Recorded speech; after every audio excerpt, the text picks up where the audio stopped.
저희가 잘 알고 있는 주기도문이라는 것이 있습니다. 신앙생활을 막 시작하면은 보통 세례받기 전에 교육받으면서 사도신경, 주기도문 이렇게 외우라는 그런 숙제를 내주기도 하고요. 그리고 처음에 기도를 배울 때 어떻게 기도해야 될지 모르는 사람들에게 주님께서 가르쳐 주신 기도가 있습니다 하면서 주기도를 함께 배우기도 하는 그런 그 교회의 어떤 교육 과정 또 관습들이 있습니다.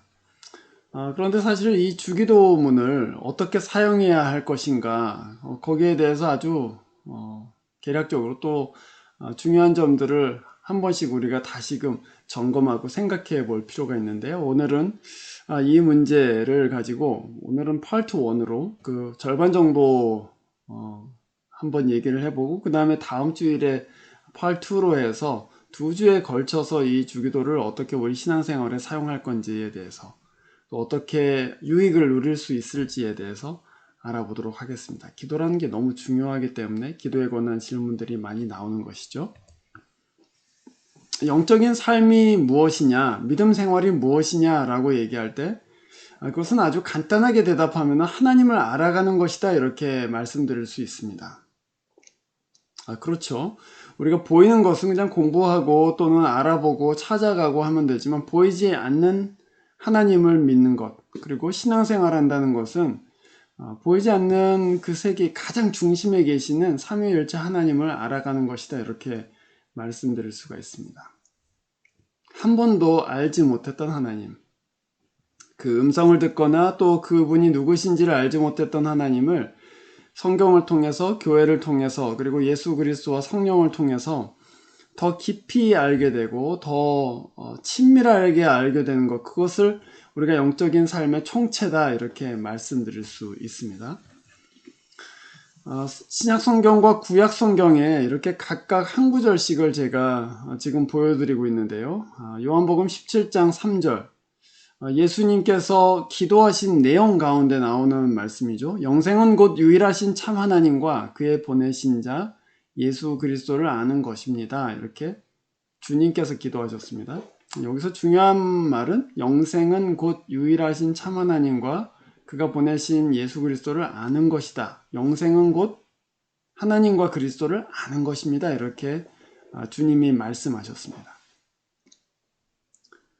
영원한 생명, 하나님이 우리한테 주시는 전혀 다른 질적인 그 영적인 생명은 하나님을 아는 것이요, 또한 그가 보내신 그리스도를 아는 것이다 이렇게 얘기했으니까, 이 영적인 삶에서 하나님을 아는 것, 또 주님을 아는 것이 얼마나 중요한 건지, 그것이 사실은 전부라는 얘기입니다. 그것을 이 구절이 정확하게 드러내고 있고요. 구약성경도 마찬가지입니다. 호세아서 4장 6절에 보면은 내 백성이 지식이 없어서 망하는도다 이렇게 주께서 아주 안타까워하시면서 탄식하시는데, 여기서 지식이라는 것은 하나님을 아는 지식을 얘기합니다. 내 백성이 나를 알지 못해서 망한다 이렇게 돼 있어요. 이 하나님을 아는 것, 하나님에 대한 지식과 영적인 삶이 이렇게 깊이 연관되어 있습니다. 그런데 기도가 무엇이냐 할 때, 기도는 마음에 품은 뜻, 그것이 내 뜻이건 하나님의 뜻이건 그 두 가지의 뜻이 다 서로에게 나누어지고 그렇게 해서 서로를 알게 되는 것을 의미합니다. 그 나누어지는 장소, 그 나눔이 일어나는 공간이 바로 기도라는 공간입니다. 여러분, 어떤 사람을 안다 할 때 그 사람에 대해서 아는 것과 그 사람을 아는 것은 분명히 다르죠. 저는 미국 대통령에 대해서 알고 있습니다. 하지만 미국 대통령을 알지는 못하죠. 여러분도 뭐 유명한 배우라든지 또는 어떤 위인이라든지 한 사람에 대해서 들어보신 적이 있으실 것입니다. 그러나 그 사람을 직접 안다고 말할 수는 없는데, 그 이유는 그 사람이 무슨 생각을 하는지, 또 그 사람이 품은 뜻이 무엇인지, 그 사람이 갖고 있는 계획이 무엇인지, 그 사람이 무엇을 좋아하고 무엇을 싫어하는지를 개인적으로 알지 못하기 때문이죠. 그래서 우리가 하나님을 안다 할 때에도 하나님에 대해서 안다고 말하지 않죠. 하나님을 안다 이렇게 얘기하는데요. 하나님을 안다는 것은 하나님이 품고 계시는 마음의 뜻이 무엇인지 알 때 내가 하나님 안다 이렇게 말할 수 있습니다. 그 뜻 안에는 우리를 향한 사랑도 있고 또 은총도 있고 또 불의에 대해서 하나님께서 분노하시는 마음도 있고 죄에 대해서 하나님께서 아주 싫어하시는 마음도 있습니다. 그 여러 가지 하나님의 마음속에 있는 뜻을 우리가 보고 알 때에 그때 하나님을 안다 이렇게 말할 수가 있게 됩니다. 동시에 내가 품은 뜻을 하나님께 드러내는 것도 하나님께서 나를 아시게 하는 그런 통로가 되는 것이죠. 물론 우리가 그것을 나누지 않는다고 해서 하나님께서 그것을 모르시는 것은 아니지만 그때도 마찬가지입니다. 여러분, 우리가 하나님께 적극적으로 내 마음으로 내 마음속에 있는 것을 하나님께 드러내지 않으면 하나님은 우리에 대해서만 아실 뿐입니다. 하나님과 우리 사이에 어떤 인격적인 교통이 없으면 하나님도 우리를 조장호 누군지는 알지 이렇게 되는 거예요. 여러분이 마음을 하나님께 나누셔야지만 하나님도 여러분을 참으로 내가 너를 안다 이렇게 말씀하실 수가 있죠. 그것이 바로 믿음이고 그 믿음의 기초에서 하나님을 알아갈 수 있는 가장 좋은 공간, 가장 좋은 시간이 바로 기도입니다. 그래서 기도를 가르칠 때에 마음을 하나님께 쏟아 놓으십시오 이렇게 가르칠 때가 많이 있습니다. 여러분, 기도가 뭐냐? 아주 간단히 말하면 하나님께 여러분의 마음을 쏟아내는 것이고 하나님 마음에 있는 것을 여러분이 알게 되는 것입니다. 그러면서 하나님이 누구신지를 알겠다 이렇게 말씀하실 수가 있게 되죠. 그래서 기도는 굉장히 중요합니다. 또 기도는 그냥 혼잣말이 아니라는 것을 금방 아실 수가 있게 됩니다. 자, 오늘 이 주기도문은 어떻게 해서 우리한테 주어졌는가? 제자들이 누가복음 6장에 보면은 제자들이 예수님께 와서 예수님 저희들에게도 기도에 대해서 가르쳐 주십시오 이렇게 청하는 장면이 나옵니다. 예수님은 이 땅에 계실 때 수시로 기도하셨습니다. 성경에 보면 예수님께서 기도하신 무슨 시간이나 어떤 장소 같은 게 많이 나오는데요. 예수님은 아침 일찍 새벽 미명에 한적한 곳에 가셔서 기도하셨습니다. 또 자주 밤새워 산에 올라가서 기도하셨죠. 또 무슨 일이 있을 때마다 예수님께서는 기도하셨습니다. 오병이어의 기적을 일으킬 때도 기도하세요. 또 병자를 치유하실 때도 예수님께서 그 몸에 손을 얹으시고 기도하십니다. 제자들은 이 예수님이 정말 이 삶 가운데 기도가 빠지지 않고 하나님과 더더욱 친밀한 그런 관계를 가지는 것을 보고서는 놀라워했는데요. 그 비밀이 바로 기도에 있다는 것을 알았습니다. 우리가 이제 조금 이따가 보겠지만 예수님께서는 기도할 때 하나님을 아버지라고 부르셨습니다. 또 지칭을 하실 때에도 하나님을 하나님이라고 부르시기도 하였지만 아버지 이렇게 부르셨단 말이에요. 유대교 배경에서는 하나님을 아버지라고 부르는 것은 굉장히 이상한 일입니다. 어떻게 사람인 네가 전능하신 하나님을 너의 아버지라고 말할 수 있는가? 그래서 하나님을 아버지라고 말하는 것 자체가 신성모독에 해당하는 자기를 하나님급수로 높이는 그런 아주 무엄한 짓이었습니다. 그런데도 예수님께서는 그 말과 삶 속에서 하나님을 아버지로 아주 친밀하게 아시는 그 지식이 그 친밀함이 드러났고 제자들은 그 친밀함을 놀라워했습니다. 어떻게 하면은 하나님을 저렇게 가까이 모실 수가 있을까? 어떻게 하면은 그 삶 가운데 하나님의 그 능력과 은혜가 또 그 사랑하심과 그 하나님의 은총이 그렇게 드러날 수가 있을까?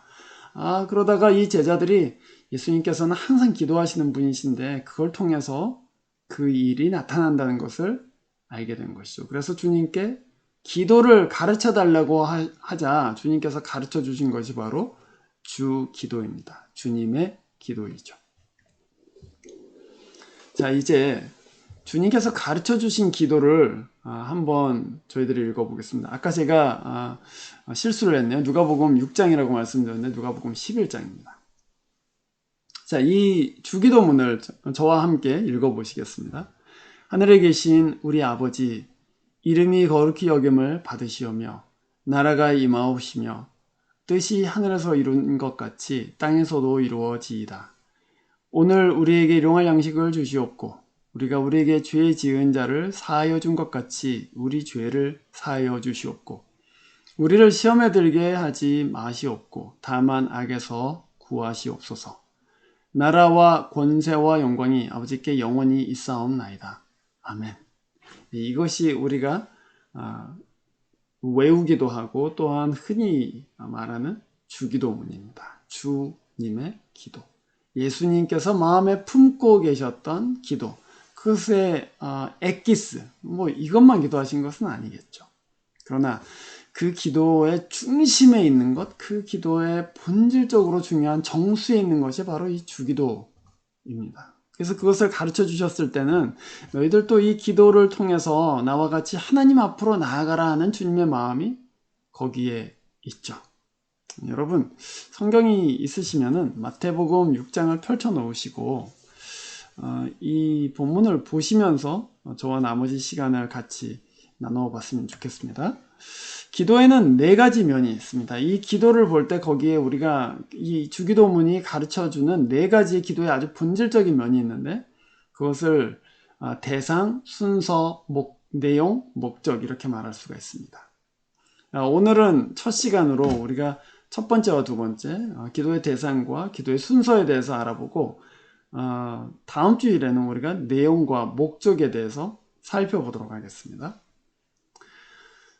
대상이라는 것은 누구한테 기도할 것이냐, 그거 사실 뻔한 내용 아닌가 그렇게 생각하시겠지만 사실은 우리가 기도하는 그 대상이 하나님이라는 것을 기억하는 것이 너무나도 중요합니다. 그게 첫 번째로 옵니다. 그 다음에 기도에는 분명한 순서가 있습니다. 기도는 막 아무렇게나 하는 것도 아니고 막 내가 마음속에 품은 것을 그냥 막 쏟아내는 것도 아닙니다. 마음을 쏟아내라고 했지만 그러나 거기에도 순서가 있습니다. 어떤 질서가 있어요. 배워야 될 어떤 영적인 어떤 그 우선순위가 있습니다. 그래서 그것이 기도의 굉장히 중요한 면이고요. 그 다음에 무엇을 기도할 것인가 중요하죠. 기도할 필요가 없는 거 기도하는 거 그게 해가 될 건 아니지만 그것이 너무 많아지면 진짜 중요하게 기도해야 될 것들은 기도하지 못하게 되는 것이죠. 그 다음에 마지막으로 목적. 내가 결국 기도하는 목적이 무엇인가? 그것이 무엇을 위해서 기도하는 것인가를 잘 생각해 봐야 됩니다. 그래서 이 주기도문은 이 4가지에 대해서 우리가 갖고 있는 기도에 대한 어떤 오해들과 또는 잘못들을 다 교정시켜주는 역할을 하게 됩니다. 그게 이제 이 주기도문을 바르게 사용하는 방법이죠. 오늘은 아까 말씀드린 대로 대상과 순서에 대해서 살펴보도록 하겠습니다. 자, 먼저 대상입니다. 하늘에 계신 우리 아버지 이렇게 주기도문이 시작하죠. 기도는 물론 하늘에 계신 아버지께 드립니다. 혼잣말이 아니에요. 기도를 하시는 분들 가운데는 이게 도대체 넋두리인지 푸념인지 한탄을 하는 건지 또는 누굴 탓하는 건지 중얼거리는 건지 알 수 없을 만큼 이게 대화가 아니고 무슨 이상한 의식 같다 하는 그런 기도들이 있습니다. 잘못된 기도입니다. 사실은 안 하는 것보다 낫다 이렇게 말씀드릴 수는 없지만 기도는 하늘에 계신 아버지께 드리는 것입니다. 그분을 만나는 것이고 그분과 대화하는 것이고 그분과 어떤 교통이 일어나는 것입니다. 그래서 일방적으로 내 말만 계속 쏟아놓는 기도를 하고 있다. 그건 뭔가 잘못된 것입니다. 근데 여러분, 하늘에 계신 우리 아버지 이렇게 얘기했습니다. 그런데 그리스 원어, 이 원래 신약 성경은 그리스어로 먼저 기록되어 있는데요. 그리스 원어로 보면은 이게 하늘에 계신 우리 아버지 이렇게 되어 있지 않고 그 순서가 사실은 바뀌어 있습니다. 처음에 우리 아버지 하늘에 계신 이렇게 되어 있습니다. 그러니까 주기도가 가장 먼저 처음에 시작하는 구절은 아버지, 우리 아버지 이렇게 시작해요. 그거 굉장히 중요한 점입니다. 그렇죠? 아버지 하는 것도 친밀함의 표현인데 거기다가 우리 아버지 그러면 그 소유격이 붙으면 굉장히 친밀한 의미입니다. 그것도 나의 아버지 그렇게 안 하고 우리의 아버지, 그래서 예수 믿는 사람들 전체를 형제 자매로 인정하면서 그 하나님 아버지 앞으로 나아가는 것을 가르치고 있는 것이죠. 이제 여러분 기도하실 때 이걸 기억하셨으면 좋겠어요. 여러분이 누구 앞에서 기도하고 있는지를 반드시 기억하셔야 됩니다. 히브리서 11장 6절에 보면은 하나님께 나아가는 자는 그가 계신 것과 그가 자기를 찾는 자들에게 상 주심을 믿어야 할지니라 이렇게 얘기했어요. 그가 계신 것을 믿는다. 그것은 그냥 하나님이 어딘가 계시되 이 세상 안에 존재하시되 뭐 그런 의미가 아니죠. 하나님이 나를 사랑하시는 분으로 내 아버지로 나와 함께 계신다는 것을 믿는 것입니다. 그래서 여러분 기도하실 때 하나님이 어디에 계신가 여러분 답답하실 때도 있고, 도대체 내 삶 가운데 역사하시는가, 이 세계 가운데 역사하시는가 답답하실 때가 있으시죠? 그것 때문에 마음이 상하실 때도 있으시죠? 근데 기도할 때 하나님이 여러분과 같이 계시다는 것을 믿으시기를 바랍니다. 그걸 믿고 시작해야 돼요. 그냥 하는 게 아니에요. 그냥 기도를 하는 것이 아니고 하나님이 계시다. 그 하나님이 내 아버지로서 나와 지금 교통하신다는 것을 믿으셔야 됩니다. 그래서 여러분 기도하실 때 넋두리나 푸념처럼 하지 마시고 하나님이 앞에 계시다는 것을 믿으시면서 그 성령 안에서 그리스도를 통하여 주님 앞으로 나아가십시오. 그를 아버지라고 부르세요. 그를 아버지라고 부르시고 그 아버지가 나를 지극히 사랑하시고 계시는 하나님이시라는 것을 믿으시기를 바랍니다. 동시에 그 하나님은 하늘에 계신 아버지이십니다. 우리 아버지, 그러면은 굉장히 친밀한 표현이죠. 그게 먼저입니다. 하나님은 친밀한 분이에요. 하나님은 여러분을 지극히 사랑하시는 분이십니다. 여러분이 기도할 때에, 여러분이 의식하지 못할 때에도 여러분과 함께 계시는 분이시고 여러분의 인생을 붙들고 계시는 분이십니다. 그래서 믿을 만한 것이죠. 그런데 그 하나님은 친밀한 하나님일 뿐만 아니라 하늘에 계신 하나님이십니다. 그것은 두려워해야 할 부분이고 또 그것은 찬송하고 또 여러분이 경이로움을 가지고 대해야 되는 분이라는 의미입니다. 하늘에 계신, 우리는 땅에 있잖아요.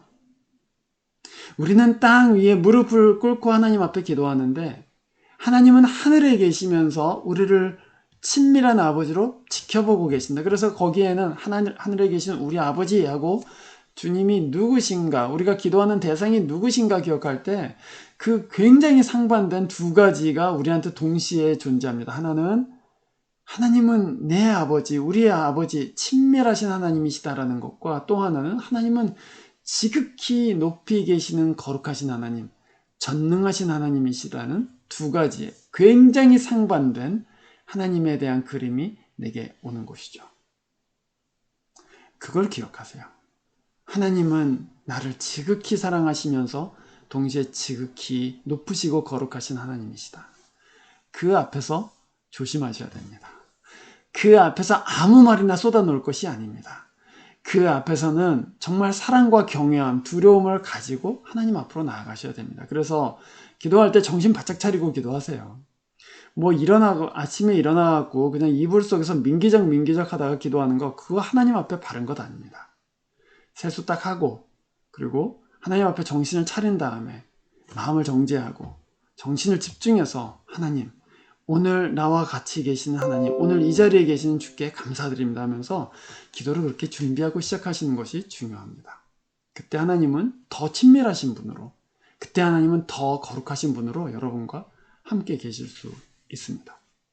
그것이 이제 기도의 대상을 우리가 이해하고 인식하면서 기도해야 된다는 그런 얘기죠. 자, 우리가 아까 주기도문을 봤을 때 주기도에는 3가지의 간구 뒤에 또한 4가지의 간구가 나옵니다. 앞에 3가지는 하늘에 계시는 우리 아버지 이름이 거룩히 여김을 받으시며 이름에 대해서 기도했고요. 그 나라가 임하오시며 뜻이 하늘에서 이룬 것 같이 땅에서도 이루어지이다. 그래서 하나님의 이름과 나라와 뜻을 위해서 기도합니다. 그 다음에 4가지는 일용할 양식을 주옵시고 우리가 죄 지은 자를 사하여 준 것 같이 우리 죄를 사하여 주옵시고 시험에 들게 하지 마시고 악에서 구해 주십시오. 그런 네 가지의 간구가, 우리를 위한 간구가 나오죠. 그러니까 먼저 세 가지는 하나님의 이름과 나라와 뜻을 위해서, 그 다음에 우리의 필요와 간구를 하나님 앞에 아뢰게 됩니다. 무슨 얘기죠? 순서가 있다는 말입니다. 기도에는 순서가 있어요. 그런데 그것이 굉장히 중요해요. 먼저 하나님의 뜻을 구하세요. 그것이 기도의 바른 순서죠. 마태복음 6장 33절에 이렇게 되어 있습니다. 너희는 먼저 그의 나라와 그의 의를 구하라. 그리하면 이 모든 것을 너희에게 더하시리라. 먼저 그렇게 얘기했습니다. 먼저 하나님의 나라와 하나님의 의를 구해라. 먼저 하나님의 뜻을 추구해라. 먼저 하나님의 이름을 높여라. 먼저 그의 나라를 위해서 구해라. 그러면 너희들이 필요한 모든 것을 하나님께서는 갚아주시고 더해주실 것이다. 그게 영적인 질서입니다. 여러분, 우리 믿음의 삶에 있어서 정말 회복해야 될 것 중에 하나가 뭐냐면 이 영적인 우선순위입니다. 누가 먼저입니까? 집안에서 밥 먹고 있는데 밥을 이제 먹으려고 하는데 아이들이 먼저 숟가락을 들고서는 막 먹기 시작하면은 엄마가 그 아이들을 꾸짖으면서 이 녀석들, 아버지도 아직 숟가락 안 드셨는데 어디서 먼저 먹냐고 야단치잖아요. 집안에 질서가 있지 않습니까? 그래서 아이들한테 어른이 먼저라는 것을 가르치잖아요. 마찬가지입니다. 우리의 영적인 삶에 있어서 기도할 때 내 가족, 내 자식, 내 커리어, 내 걱정, 내 건강, 이거 먼저 구하는 거 절대 옳지 않습니다. 이 주기도를 예수님께서 주셨을 때는 그 순서를 우리가 잊지 말라고 주신 것이 있습니다. 너희들 먼저 하나님의 이름을 위해서, 그분의 이름이 높임을 받기 위해서, 또 그분의 나라를 위해서, 그분의 뜻을 위해서 먼저 구해라. 그러면 이 모든 것을 너희한테는 더해 주실 거야. 그거 너희들 갖고 있는 필요나 이런 것들 구하지 않아도 하나님은 알고 계시기 때문에 너희가 하나님의 나라를 위해서 기도하면, 너희가 하나님의 이름을 위해서 기도하면, 그 뜻이 이루어지기를 위해서 기도하면 하나님께서는 너희들한테 훨씬 더 많은 것을 주실 것이다. 그게 영적인 질서죠. 주기도를 하시면서 그것을 입으로 하지 마시고 하나님의 이름과 나라와 뜻을 여러분 마음의 소원으로 품어보세요. 하나님의 이름이 진짜 높아지기를 위해서 정말 마음을 다해서 한번 기도해 보세요. 하나님의 뜻이 이루어졌으면 그게 내 소원이 되도록 기도해 보세요. 하나님의 나라가 이 세상에 폭력적이고 불의하고 또 가난과 서름이 많은 이 세상 가운데 그 하나님의 복된 나라가 속히 임하기를, 그거를 여러분 마음에 내 소원으로 품기 시작하면 기도가 바뀌고 우리 영적인 삶이 바뀌고 그리고 이 세상이 바뀝니다. 하나님의 뜻을 먼저 구하세요. 그것이 기도의 바른 순서일 뿐만 아니라 우리 영적인 삶에 있어서 질서를 바로 잡아줍니다.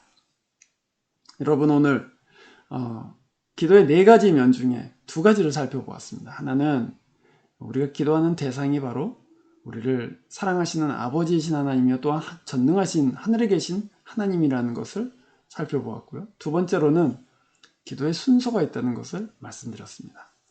주기도를 이번 주일에 한번 깊이, 여러분 다른 기도 다 일단 제외하고 한 주간 동안 이 주기도만 갖고 한번 기도를 해보세요.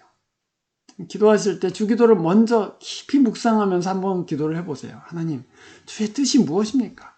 하나님, 어떻게 하면 하나님이 높아지실 수 있습니까? 하나님, 어떻게 하면 주님의 나라가 이 땅 가운데 오게 할 수 있습니까? 그 기도하는 가운데 하나님의 마음을 여러분이 품게 될 것입니다. 그때 하나님이 누구이신지 알겠다. 그렇게 될 거예요. 그것처럼 좋은 것이 없습니다. 자, 다음 시간에는 저희들이 Part 2, 그래서 무엇을 위해서 기도할 것인가, 그리고 결국 무슨 목적으로, 이 모든 기도가 도대체 무슨 목적으로 하는 것인가에 대해서 알아보도록 하겠습니다. 그때까지 일주일 동안 제가 말씀드리고 권한 대로 주기도문을 가지고 매일 한번 깊이 묵상하시면서 기도해 보셨으면 좋겠습니다. 다음 주일에 다시 찾아뵙도록 하겠습니다. 감사합니다.